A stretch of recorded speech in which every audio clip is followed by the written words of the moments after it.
Hello， 大家好，小丽。Hello。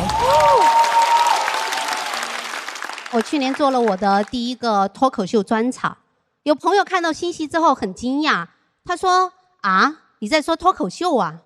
我说：“对呀，不然这么多年我靠什么吃饭呢？”他说：“你不是一直靠啃老吗？”我说：“也不全是，我自己也挣点儿。而且我发现啃老这个事情贵在坚持。”你20多岁的时候跟父母住在一起，别人说你啃老，你不要放弃，坚持啃。啃到我这个年纪40多，啃老就变成了陪伴。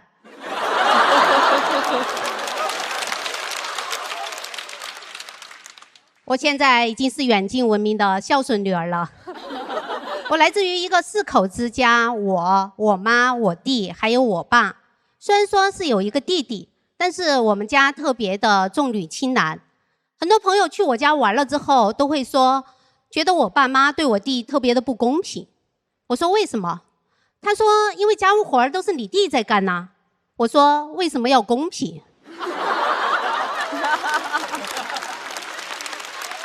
我觉得重女轻男的家庭挺好的呀，我跟我弟都很好。我弟勤劳体贴，我自以为是。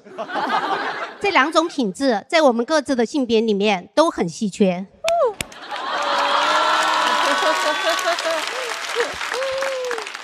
虽然是在家里很受宠，但是我也不是我们家权力地位最高的人。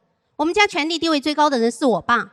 我爸真的特别离谱，他从小他就不许我问问题。他跟我说，他说如果你什么都要问，别人就会觉得你很无知。那个时候我刚上幼儿园，我最害怕的就是别人觉得我无知。他还不许我笑，他跟我说，他说男笑痴，女笑怪。男笑痴，女笑怪，你们听过这句话吗？没有是吧？因为这是他自己编的。但从那以后我就不敢在家里笑，我实在忍不住了，我就出去笑。邻居们都在传，楼道里总是有奇怪的笑声。我爸就是那种他自己不开心，他就希望别人也不开心的人。我小的时候他老是出差，每次出去他都会把家里的闭路线带走。闭路线就是接收电视信号的线，他就怕他不在家，我们看电视看得太开心了。但是他不知道，他不在家，我们已经很开心了。有一年过年，他回老家了，他一走，我们一家3口有说有笑。我才发现，我也爱我弟，也爱我妈，我弟也爱我妈，也爱我，我妈也爱着我们姐弟俩。我们3个就是吉祥如意的一家呀。我爸脾气还特别差，老是无缘无故发脾气，还要让我给他道歉。我不道歉，他就绝食不吃饭。作为一个孝顺女儿，我只好跟他道歉。我说爸，我错了。一般家长遇到这种情况都会问你错在哪了，但是我爸不会，他会立刻原谅我，因为他也饿了。然后我爸现在还变得特别爱唠叨，他现在唠叨我唠叨的最多的是说我一天到晚啥事都不干。我被他唠叨烦了，我就只好在家里面装作我很忙。我怎么装？我有时候吃着饭，我突然叹气，我说哎呀，最近好忙啊。我有时候假装打电话，我为了让他听见，我说今天不行，今天太忙了。我都没有真的拿电话，我就比了个6。没想到过了一段时间之后，我爸突然问我，他说你每天那么忙，那你到底赚到钱没有吗？我说赚到了呀。然后我就开始装有钱。装有钱跟装忙是完全不一样的。我不可能吃着饭，我突然叹气，我说哎呀，最近好有钱啊。我为了装有钱，我开始给家里买一些东西。还好我以前从来没给家里买过东西，导致我现在无论买点什么，我爸都会觉得哇，王小丽这次发财了呀。我东西买的越多，我在家里的地位越高。现在家里无论什么事儿，我都想指点一下。简单点说，我就是在家里当爹。不得不说，当爹是真的挺爽的。当爹给了我勇气，我现在我都敢当面怼我爸了。有一次我爸在家里炫耀，说他对这个家的贡献有多大。我说你贡献没有我妈大吧，我妈还洗衣服做饭呢，你一天到晚啥事都不干。他说那我要挣钱养家呀。我说我妈也有工资啊。他说让我职称进得高啊。我说没有妈做家务，你哪来时间进职称？你都不思感恩的吗？我爸被我怼懵了，然后他突然站起来，他说我这辈子从来没做过伤天害理的事儿。破防了。我没想到，我从小到大最害怕的一个权威，原来这么脆弱。这就好像哈利波特跟伏地魔说：“伏地魔，你个大坏蛋。”伏地魔就哭了。我爸还问我，他说：“那你对这个家有什么贡献？”我说：“我是这个家的长女，我存在就是对这个家的贡献。”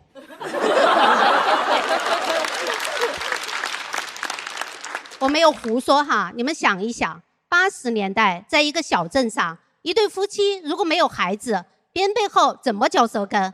你还怎么在单位立足？严格来说，是我给了你一个家。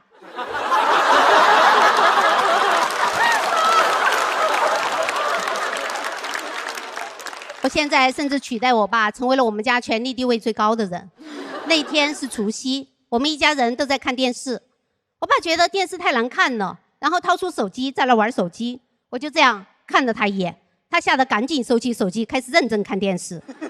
就那一刻，我们都没有说话，但我们知道权力的交接已经完成了。就那一天的电视虽然是难看，但我是越看越兴奋，因为我知道电视越难看，我的权力就越大。谢谢大家，我是小丽。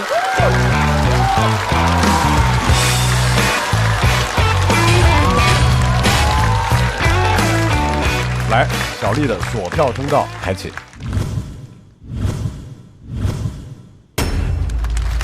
其实我拍的时候稍微有点犹豫，我觉得主要是可能对比上一场，我觉得这一篇呢其实笑点没有上一场的那么密集。但是我还是非常喜欢小丽。我其实也有很好奇，就是如何在家里面就是又啃老又做到有这个权利。主要是靠信念感。靠信念感。对，因为可能在家里比较受宠吧，因为我出生的时候，我外婆就跟我妈说，她说你要对女儿好，因为女儿是女王，所以我从小家里人就对我很好。然后我妈怀我弟的时候，听到院子里的叔叔阿姨有逗我嘛，就说爸爸妈妈有了弟弟之后就不爱你了。然后我妈听到这个话之后，就跟我爸商量说，以后要更爱姐姐，不能让她觉得被忽视了。所以一直在家里比较受宠，然后信念感强一点，就能够。这还是个很幸福的家庭。算是吧。他爸爸太可爱了，就是说你跟他说句什么话，爸爸就赌气不吃饭了，是吧？哇哼！他就会刚开始坐在沙发上，然后叫他2声，他还是不吃饭的话，他就会回到卧室，然后躺下，说饿呀，然后等着你给他道歉。然后一般你会怎么做？从这门缝里扔个饼过去。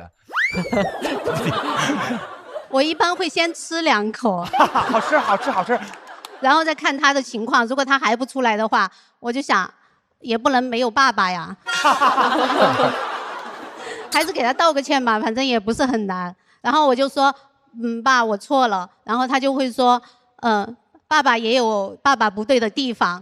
然后父女俩就抱头痛哭，然后再一起出来吃饭。哇，太棒了，因为他是一种感觉在那种无条件的爱里长大的人哈，然后这世界的风雨都绕过你，然后他还能从这里头想出来很多这种甜蜜的负担里的这个笑话，我觉得他这个生活经历特别奇妙。是的，我拍这个灯就是因为我相信你一定能是有很多很多奇思妙想的一个人，希望能够助你一臂之力啊！谢谢。可能这一场的效果也许比上一场会差一点点，但我反而觉得这一场它内容非常好。就是我还在梳理，首先它的结构特别巧妙，里面几乎所有的角色，然后人物关系、情感的表达、逻辑、权力的关系，它都某种程度是反过来的。你看它里面讲到一句话，他说因为我们家是重女轻男，他压根儿没有重女轻男呢，只不过让女孩回到了一个可能跟男孩差不多的一个角色跟位置，但是我们的得出结论就是，哇，这是重女轻男，所以他一切是反过来的，是在反讽。而且小丽，你参加完这个节目，爸爸妈妈一定开始跟贾浩一样注册号，开始跟你了。小丽真棒，肯定是。我应该不会跟他们说吧？我觉得还是应该保持一点边界感，就是啊，没明白，家里没网吗？那你那第一篇一播肯定就爆了呀。因为我说脱口秀很久了，我都没有跟他们说。然后有一次，我爸实在是忍不住了，他就说：“你每天这么晚出晚归的，你到底在干嘛？”我说：“我在说脱口秀。”他说：“那你喜欢吗？”我说：“我挺喜欢的。”他说：“那你就好好做。”他不知道脱口秀是什么，直到有一次春晚，就是有一个圆桌，然后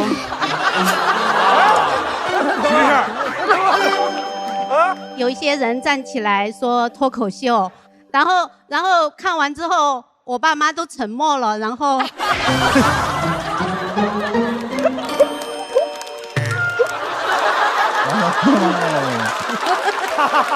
为什么？当时演的还行啊。爸爸说我不吃饭了，哼，我回屋了。脱口秀播完我再出来，就是那会儿开始玩手机了啊，那时候开始啊。然后我爸说，还挺好的，还挺好的哦。然后我妈就说，她说没事儿，那么难看的电视剧我都能看下去。妈妈应该开脱口秀好吗？妈妈去吐槽。更何况你还是我的亲生女儿。但是从那以后，他们就再也没有跟我提过要看现场啊，或者是要想了解我在干什么，从来没有。所以我也没有主动说。没关系，我相信这个节目播出的时候，肯定你的爸爸妈妈一定能看到。再次把掌声送给王小丽。好，谢谢。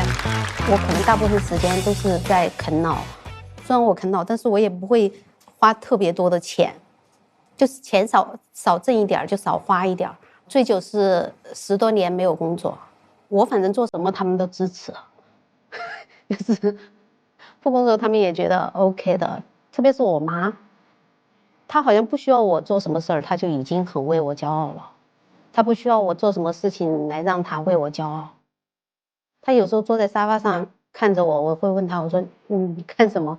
她说我好为你感到骄傲啊。我说我不是一事无成吗？对，所以其实我也没有那种就是可能一定要工作的压力吧。小丽姐的家庭是人间最美的一种存在啊，然后爸爸妈妈那么爱她，我觉得人无论成功干什么事业，最终都是希望有一个美满的生活，然后不管是家庭还是跟朋友，她已经活在特别美好的那个终点上了，这一生都是一个完美的一生，特别好。来，我们先来看一下，小丽是直接晋级呢，还是要接受挑战？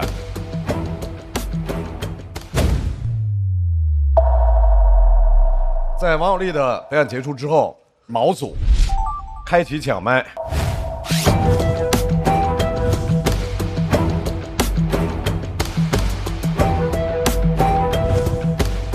都不站，那就抓球了，抓钩了。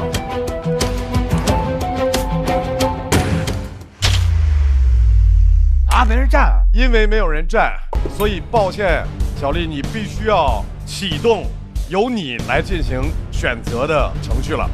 来，我们现在拿出选择箱，从我们的角度，我们能够看到他抽到的人名，但是大家不要告诉他，就是凭自己的感受。哇，我跟铅球似的。又开始折磨人了，这。哎，这个了！别搞！紧张，他妈抽中我了，等一下。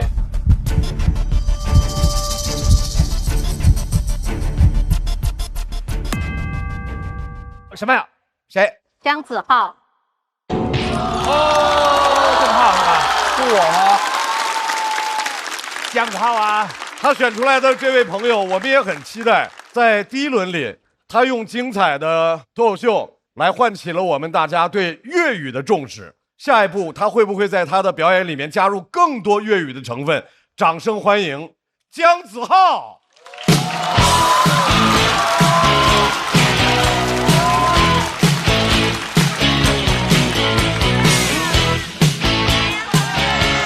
谢谢，大家好，我子浩。谢谢的。先说一下，我是个广东人，大家也知道啊，我有个广东人啊，证明一下。其实说真的，今天录节目录来挺开心的，因为今年节目里面有4个广东的演员，这应该是节目里面第一次广东演员这个数量能凑齐一桌麻将的了，真的。我们第1轮录制的时候，我们4个广东人在这个采访间里面老开心了，说什么？我还对着镜头说，前3名我们4个都不够分的，真的。然后我还跟另外一个广东的演员要鸡翅嘛，我还跟他说什么？哎呀，我们2个谁来当第1好了？你觉得？我让你啦，要不你第1，我第2咯啊？然后第1轮比完下来之后，有3个已经回到广东了，有点太丢人。那个导演还在那里安慰我们说：“啊，你们广东的幽默是不是有点水土不服？”我说：“阿拉桑还赢啊，现在。”太丢人！哎，你们想想，要是我第2轮淘汰的话，更尴尬。你想啊，我回去之后，机智肯定要问我说：“啊，子浩，你第几轮淘汰了？”我还得跟他说：“你第1，我第2咯。”哎，说实话。我觉得我们广东的演员呢，要做普通话的脱口秀，其实就是要比其他地方的人要难一点的，不是我找借口的。首先，我们语言又不通的，因为我们做普通话脱口秀，我们还得先从学普通话做起的，不是开玩笑。我刚出来工作那几年，我真的完全听不懂那北方的普通话，特别是那种东北的普通话，太复杂了，真的是。有一次人家跟我说：“你小王八犊子！”我当时都不知道他在骂我。我当时反应是啊，犊子？什么犊子啊？你肚子饿了是吗？哈，我煮个面给你吃咯哈。他还跟我说什么？你跟谁俩呢？不是，这什么话来的啊？为什么一句话里面全都是主语的哈？那我跟谁俩？那没有动词的。我说啊，我跟谁俩？我跟阿 sa 是 twins 咯，我跟谁俩？我完全搞不明白。还有一个事情。真的，我想说了很久了，就是以前真的不太好意思说，就是毛豆讲话，我是真听不懂啊。我说真的，我第一次听毛豆讲脱口秀的时候，他给我感觉就好像那个就《植物大战僵尸》里面那个就头上戴着锅那个大叔，你们知道吗？就这个人，就这个。你们还记得这个人吗？阿洛的朋友们看得到吗？真的，毛豆在我心中就长这个样子的了。所以你知道，我第一次听毛豆讲脱口秀的时候，他在我耳朵里的感觉就是。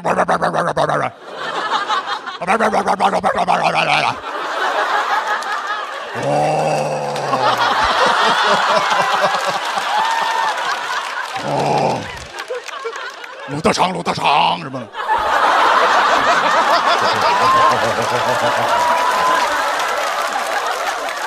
完全搞不明白，我老觉得我奶奶那个坏了的收音机声音都比她清晰了，真的是。哎呦，这个事情我疑惑了很久了，之前一直不太敢说，就是我感觉怎么大家都听得懂的哈，你们啊，明明你们讲话也不是这样子的哈，我觉得肯定有人跟我一样，其实在装懂的，你知道啊，就怕被别人嘲笑啊，是吧？毛豆的新衣这个就是。绝对是这样子的，我想想都生气了，因为我的普通话经常有人说听不懂的，为什么毛豆的你们就都能听得懂的哈？你们试试啊，让毛豆去给那个广东那个老板做演出啊，毛豆会哭着回去找他老豆了，你知道吗？广东的老板看了都会说这个毛豆搞毛啊，一点都不逗啊，水土不服，我跟你说肯定。而且广东演员还有一点是最难的，就是你知道广东这个地方，它本身其实不太重视脱口秀这种什么文化娱乐的。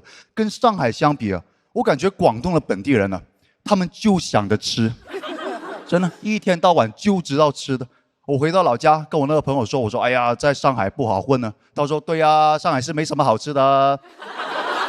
我说我的意思是工作上不顺心啊。他说哦，那看看等一下吃什么咯。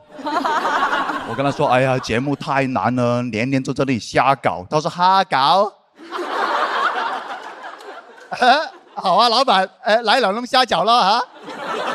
我跟他说，广东人对吃有多么在乎啊！真人真事啊！我在广东做我那个粤语的专场的时候，经常演到后面会有观众直接站起来走了，我都不知道干什么。我说怎么了？是我演的不好吗？他说不是，我要去吃夜宵了。他说啊，你演的挺好的，但是排号排到我了。广东人对吃那个执念真的匪夷所思了，就是在他心里，姜子浩哪有 A18号重要啊，对吧？我们广东人就这样的，有上顿有下顿的，我们就真的太爱吃了。你们想想，就是广东啊，连骂人那个话都是让人家吃东西了，对吧？你们记得张学友那个经典的表情包吗？你别管他让你吃什么，是不是让你们吃东西了啊？就是这么爱吃东西，我们。吃东西了你，真的，我们广东演员的现状就是这样子了，在外面很难吃上饭，回到广东就只剩下吃饭的了。我们，所以其实我们呢，跟其他演员相比，广东演员最大的优势或者说特点嘛，其实就是我们会粤语。本来我今天上节目，在这个舞台上，我最大的愿望就是能展示一段粤语的脱口秀，然后笑死你们。我本来想的是，但最大的问题你们也知道了，就是现场的大家基本上是不可能听得懂的广东毛豆。我现在就是，我想过很多办法的了，我还跟节目组讨论过了，我说啊，能不能现场弄个字幕啊什么的？人家节目组说很难的，搞不了了。搞了半天，我广东那个同事最后给我出了一个主意，他说子浩有没有可能啊？你就直接现场给大家翻译。我说怎么翻译啊，大哥，来不及了哦。他說你就一句普通話，一句粵語，一句普通話，一句粵語，交替的講，交替咁講，不就行了？咁咪得咯。我說這樣子講話很奇怪的哦，咁樣講嘢好 Q 奇怪嘅喎，好像神經病一樣啦，好似黐孖筋咁嘅喎。但看得出來，到最後我還是被他說服了哈。睇得出來，最後都係俾佢說服咗，你知道？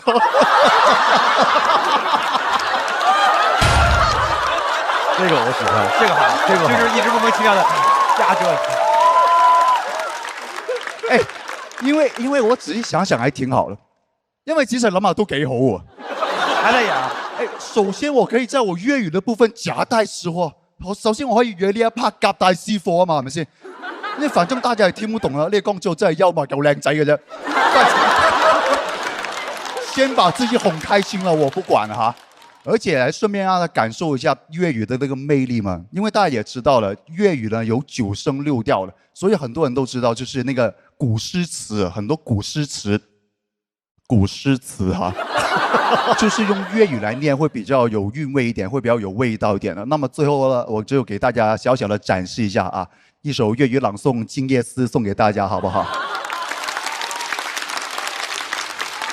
靜夜思，李白。你們練詩不練奏摺的嗎？真不專業的，你們真是。床前明月光，疑是地上霜。只好棟篤笑，得閒捧下場啊！謝謝大家，謝謝。多謝。來，在姜子浩的表演結束之後，大家拿出手中的投票器 ，OK 鍵確認。姜子浩索票通道開啟。姜子浩老師，你最後一句夾帶的私貨到底是什麼？對，就宣傳了一下我的粵語專場嘛，就說姜子浩的脱口秀有空來捧捧場了。我雖然不懂粵語，但是我覺得以脱口秀演員的能力，到了夾雜私貨的時候了。是，我太喜歡了，我覺得子浩今年可以啊。謝謝。我越來越棒了，因為確實，之前我參加過好幾季咱們節目，他之前只是靠發瘋嘛，那次就一下就炸了。這現在是很穩，就是非常的棒，非常的棒。那個你說廣東人聽東北人說話費勁，我是北京人吧？我跟廣東人點個餐那費勁費瘋了。我想點香腸，我說給我來個腸，他說你是要紅茶還是要綠茶？我說我要香腸，他說我們這兒的茶都很香啊，他聽不了。他不知道什麼叫香腸。你有沒有想過，就是你語速有时候别人确实也难听懂。我点餐是很慢的，你确定吗？我跟他说你好，我是大张伟，我语速很慢的。反正我的意思就是说，其实都有这种中间的这个点餐呀、什么这种小事。但是你喜欢，我太喜欢了。我希望你能够一直走下去，太棒了。好，谢谢，爱你。我跟那个罗老师没有拍，我其实觉得子浩这样讲得很好，但是你用了2个道具，一张画和擦汗的那个纸巾，我觉得擦汗那个纸巾是有效果的，拿出那个画，其实我觉得效果不是特别的明显，我个人觉得它有效果，但是它这个只是因为动作好笑，但是这个内容本身，我觉得它其实没有达到那个后来擦汗的那个效果。是，其实子浩讲这些我还挺理解的，因为虽然我们所在的方言区大家都能听懂，但是我年轻时候有一个偏见，老觉得北方的作家写文章文字生动，然后南方的就不够生动，一直这么想。后来直到认识了一些南方的作家，他们说你这个就是北方文化自我中心。实际是因为我们普通话定了北方的语言，所以南方的作家不得不改用他们第2擅长的语言，不熟悉的语感。所以子浩说这个我特别能理解，因为我经历过这个认知的转变过程。但是没拍主要是上一场实在太精彩了。今天呢，因为还在同一个话题里，那我心里就会期待说能不能再突破一下，但基本上是平的，甚至是略有下降。对，来，我们看，子浩第2场仍然选择了讲粤语，固定题目、固定方向。其实对于脱口秀演员是自己在给自己加码，但是我觉得子浩已经交了非常非常好的答卷。那么在子浩的表演结束之后，小丽回到舞台。在王小丽和子浩2个人的表演结束之后，我们来看一下王小丽和姜子浩最终的得票情况。